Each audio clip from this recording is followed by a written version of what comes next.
Take it all over. Christmas.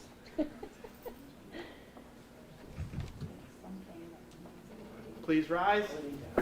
Court's back in session. Can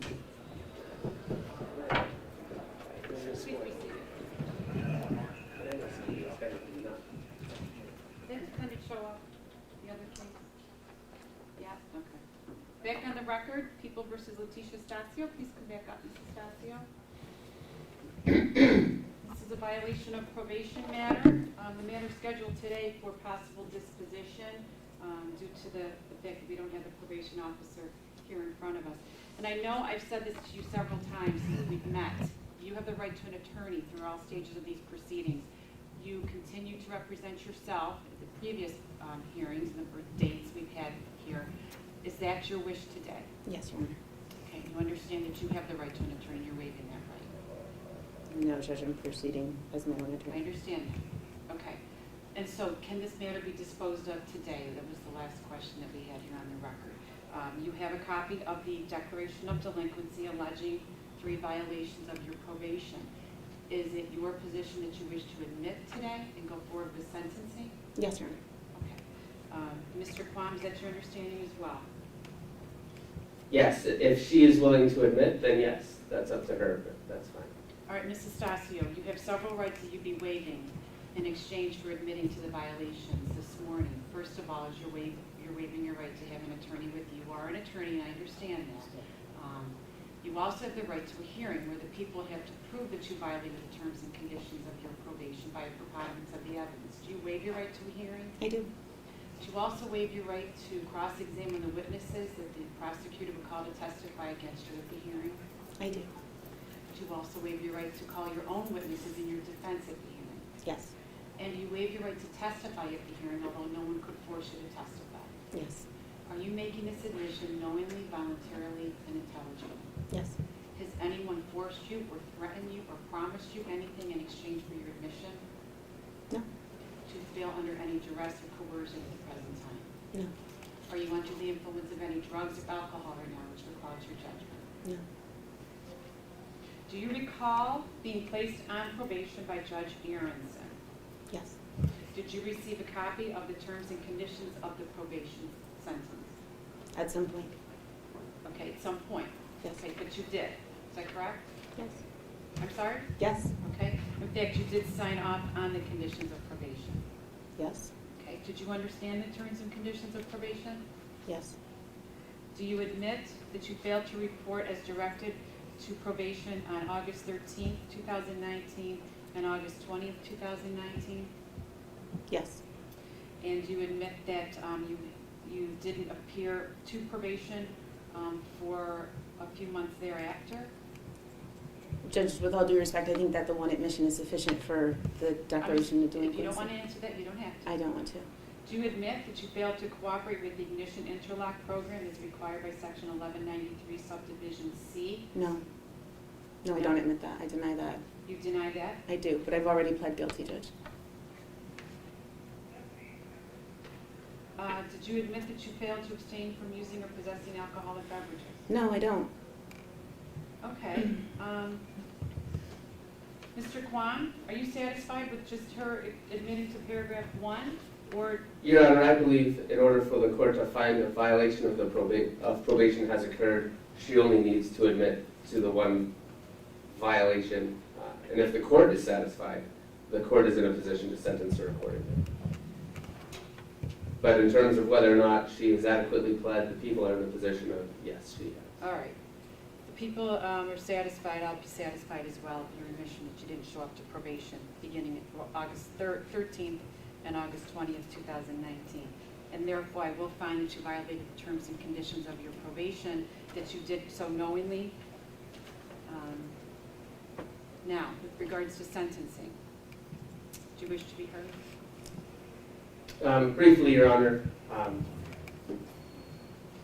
obviously, as a violation of probation, it is up to the court to sentence Ms. Astacio as she sees fit.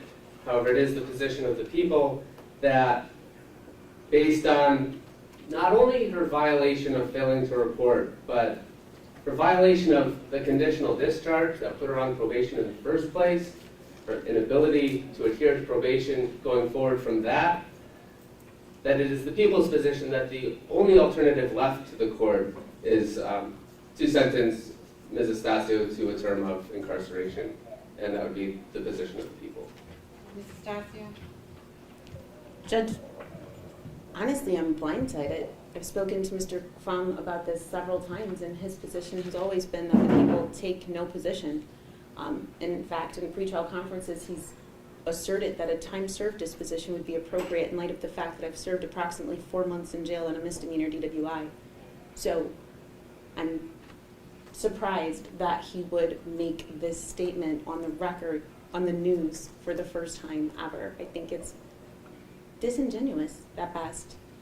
But Judge, I think that it's easy to lose sight of the facts in this case.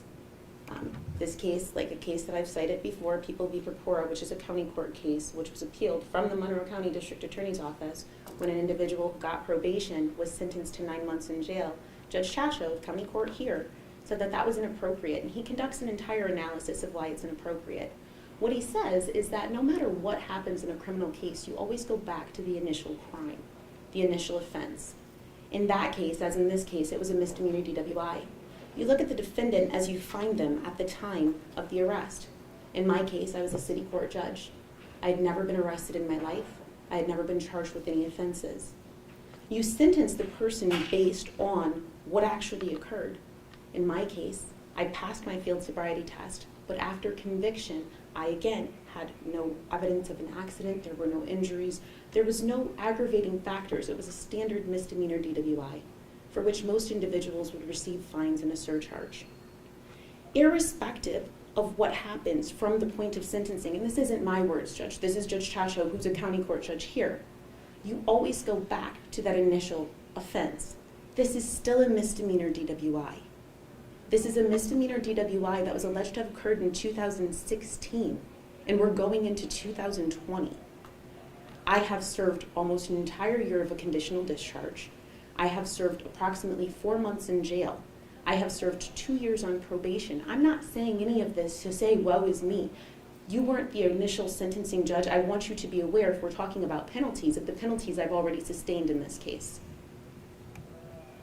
In addition, I was removed from the bench. Literally, the Court of Appeals held that career suicide was appropriate in my case, so I lost my entire career. I think if we're going to talk about penalties and justice and equity, this is an atypical sanction for a misdemeanor DWI conviction. In addition, one of the reasons that a person would be placed on probation, and this is again in the People v. Purpura decision, is substance abuse, which apparently has been the overarching concern here, that I have a problem with alcoholism. I've never been able to provide any proof to the court that I've completed an alcohol treatment program because I've never been ordered to attend one. I've obtained 3 to 5 OASIS certified evaluations, and none of them ever said I needed treatment. It is impossible for me to enter into a treatment program without a diagnosis. That's just not how insurance works. So I did voluntarily enter into one program that I completed, but that's all I could do. If I'm on probation to address a substance abuse issue, that certainly isn't occurring before this court because there's no proof that I have one. I got a mental health evaluation. There was no recommended treatment, but on my own, because candidly this was very stressful, I got into therapy. I provided information from my therapist to my probation officer voluntarily. My therapist said, you need this to be over. What you're seeing is suffering from situational depression. You cannot move on with your life because this will not end. I provided proof of that to the court. I provided proof of that to probation. I am not here out of defiance. I am here because the judicial system does not function to break people, and it is destroying me. Irrespective of what I look like when I come into court, whether I'm smiling and happy, this is difficult every day. It is embarrassing, it is humiliating, and I cannot move forward. I cannot represent my clients because my mind is cloudy. I cannot come into court because I'm denied access regularly. I could not get here on time today because I have to stand in line. I cannot get a secure pass. It is difficult for me to get into the jail to see clients that I need to visit. It is difficult for me to work, and probation is supposed to help me, not harm me.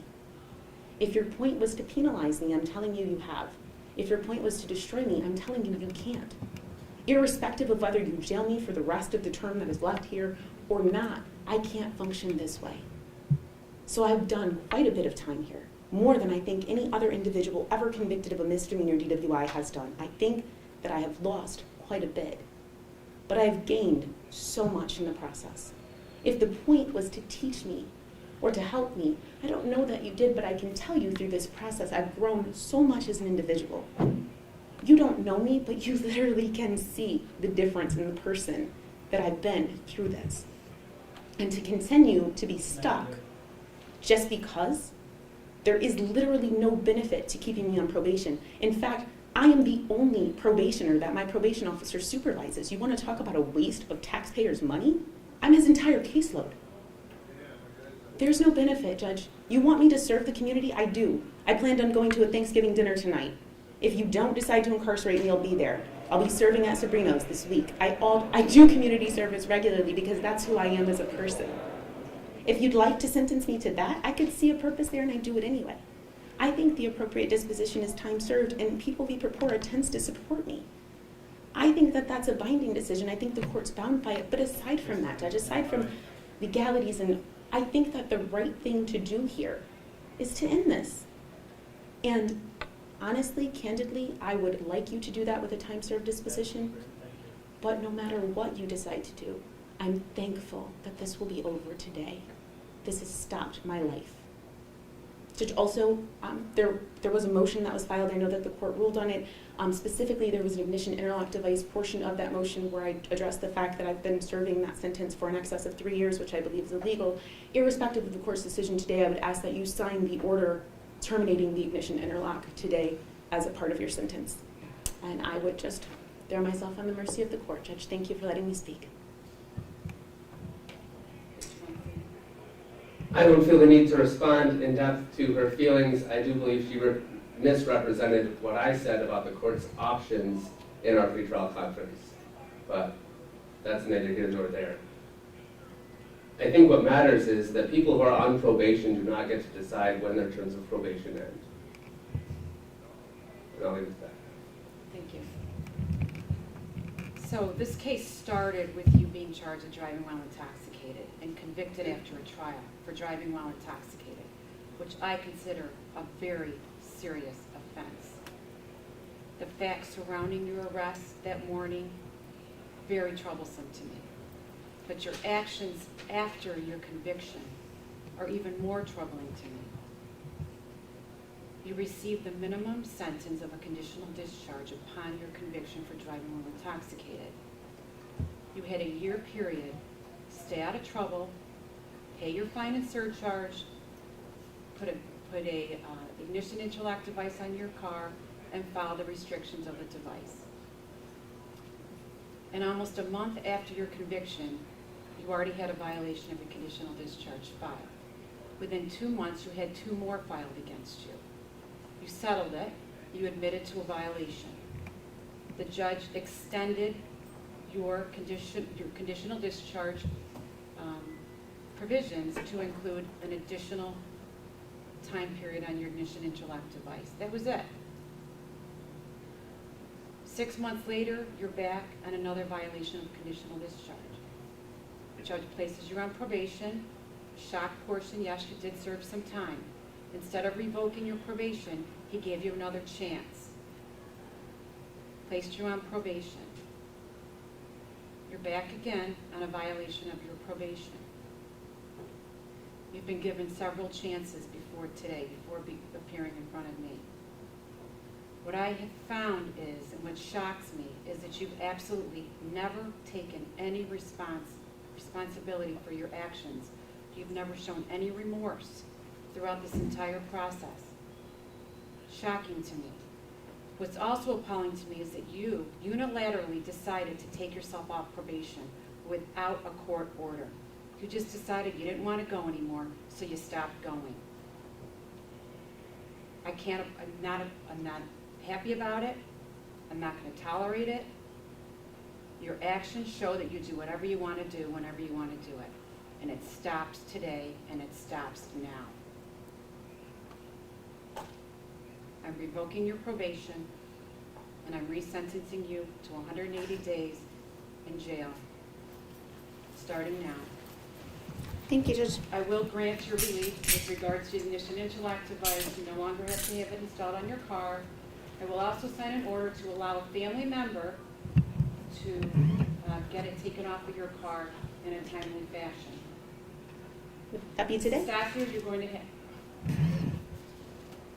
have some time to think about what your actions were throughout this proceeding.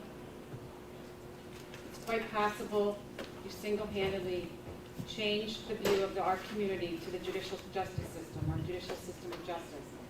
And it's appalling what you've done, and I hope you've learned your lesson. Case closed.